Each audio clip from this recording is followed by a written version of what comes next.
Apa khabar murid-murid? Hari ini cikgu nak menerangkan tentang subtopik rantai makanan dan siratan makanan. Cikgu, senanglah topik ini, buatlah topik lain. Ramai yang memandang remeh topik ini. Sebenarnya ramai yang tidak tahu macam mana nak cari rantai makanan dalam siratan makanan tu. Terlalu overconfident. Nama saya Mr. Q dan hari ini saya akan menerangkan dengan lebih lanjut tentang subtopik rantai makanan dan siratan makanan. Saksikanlah.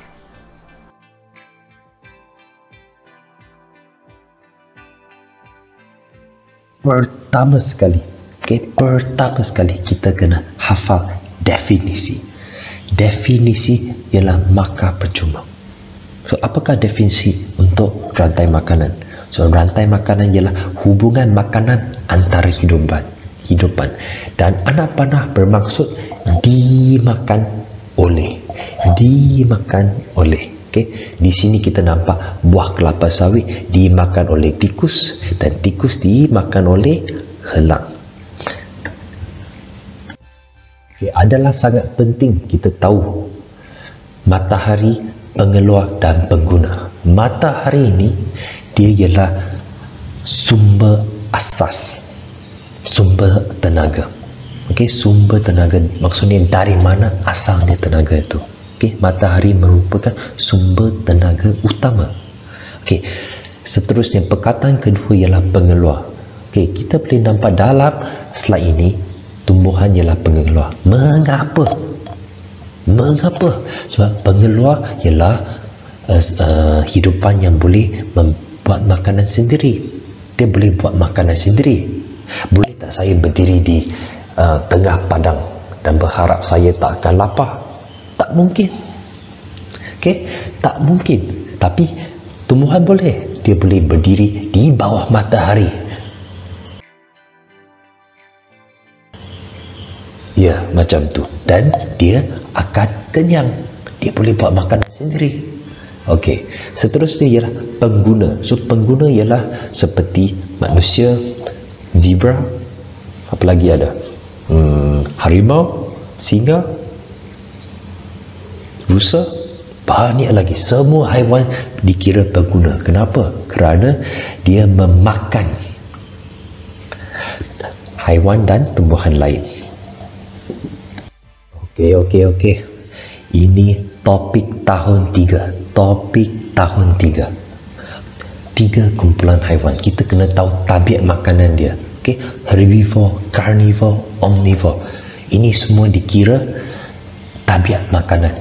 Okey, untuk herbivore, saya selalu mengingatkan murid-murid saya. Herbivore datang daripada perkataan herba. So, herba ialah tumbuhan. Tumbuhan ialah herba. Herba ialah tumbuhan. Carnivore pula, macam mana kita ingat? Carnivore memakan haiwan lain.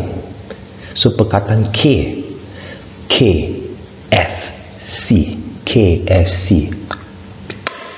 So, KFC maksudnya ayam, daging.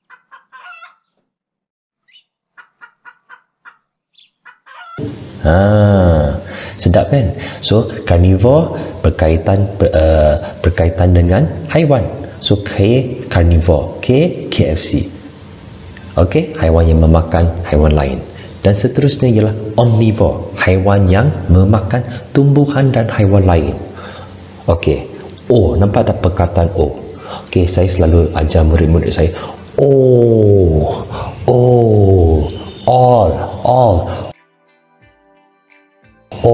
Yes, omnivore, semua, all. Okey, ALL. Dan haiwan lain kita panggil dia omnivore. Ya, betul. Siratan makanan.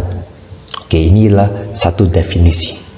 Dan definisi seperti yang saya terangkan tadi, definisi makan free. Hafal, dapat makan tu free saja. Sangat senang, tak payah fikir banyak-banyak. Okey, so siratan makanan ialah gabungan. Gabung sini. Gabungan beberapa rantai makanan dalam satu habitat. Okey, habitat maksudnya tempat tinggal semula jadi. Tempat tinggal semula jadi. So di dalam dunia ni ya, bumi ni ada banyak jenis habitat. Sawah padi, gurun, sungai, laut, hutan dan banyak lagi. Ini ialah tempat tinggal semula jadi. Okey. So di sini kita tengok contoh habitat. Okey, contoh habitat ialah sawah padi. Okey, contoh habitat ni sawah padi. Dan di bawah ni semua ialah rantai makanan. So kesemua ni ada beberapa rantai makanan. 1, 2, 3, 4. 4 rantai makanan. Padi dimakan oleh tikus. Tikus dimakan oleh ular. Ular dimakan oleh helang. So simbol arrow ni dipanggil dimakan oleh. Okey, lepas tu padi dimakan oleh burung pipit. Burung pipit dimakan oleh ular. Ular dimakan oleh helang. Padi dimakan oleh belalang. Belalang dimakan oleh burung pipit. Burung pipit dimakan oleh helang. Padi dimakan tikus. Tikus dimakan oleh helang. Banyak panjang, betul tak? Oleh itu manusia mencipta siratan makanan supaya kita tak payah tulis padi itu banyak kali. Kita buat dalam satu gambar raja. Padi itu kita buat sekali saja, seperti yang ditunjukkan di sini. Padi. Yes, satu saja. Lepas tu dia cabang. Betul tak? Dia cabang 3. Dimakan oleh belalang, dimakan oleh burung pipit, dan juga dimakan oleh tikus. So ada berapa cabang? 3. Boys and girls, 3.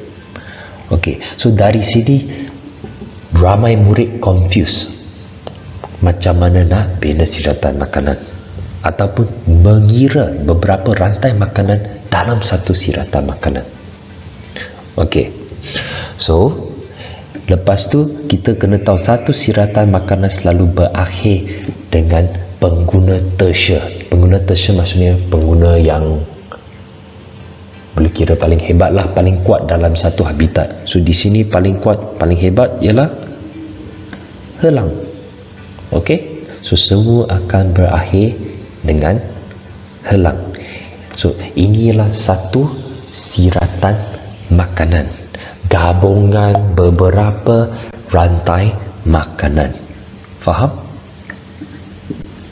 Okey, di sini saya telah menunjukkan haiwan-haiwan dalam satu habitat. Ini boleh dikira habitat hutan lah. Okey, kesemuanya ada 7 hidupan. Okey, antelop, rusa, harimau, singa, arnab, fox, musang dan juga tumbuhan.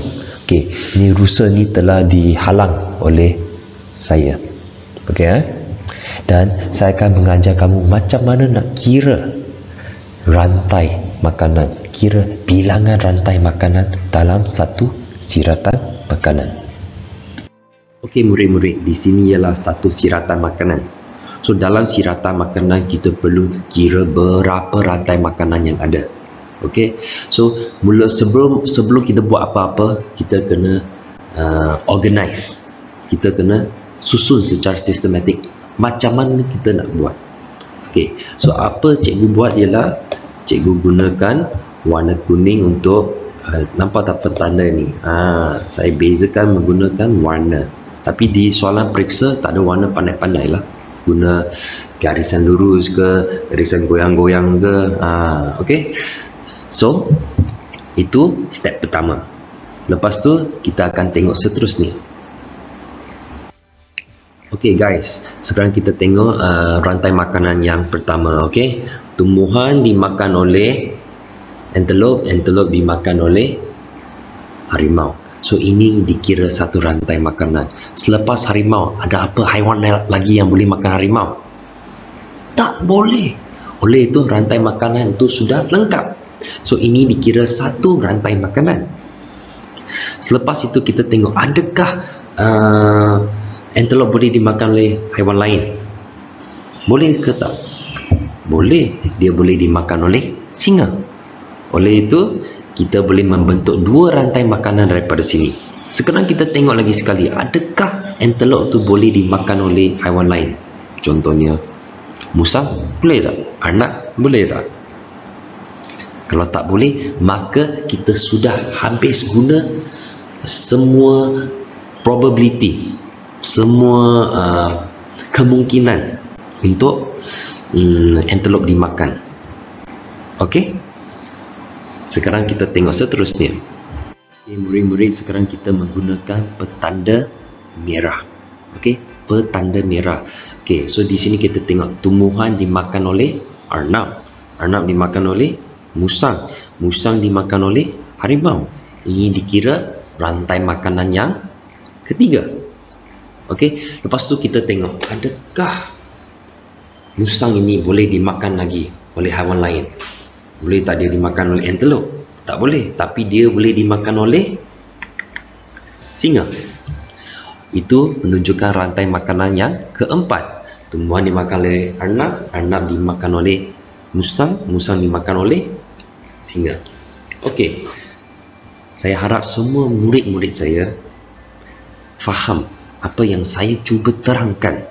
Kita perlu buat secara sistematik. Habiskan satu cabang dulu dan seterusnya kita buat cabang yang lain. Dan kamu takkan confuse. Saya harap kamu semua boleh ikut apa yang cikgu ajar. Terima kasih.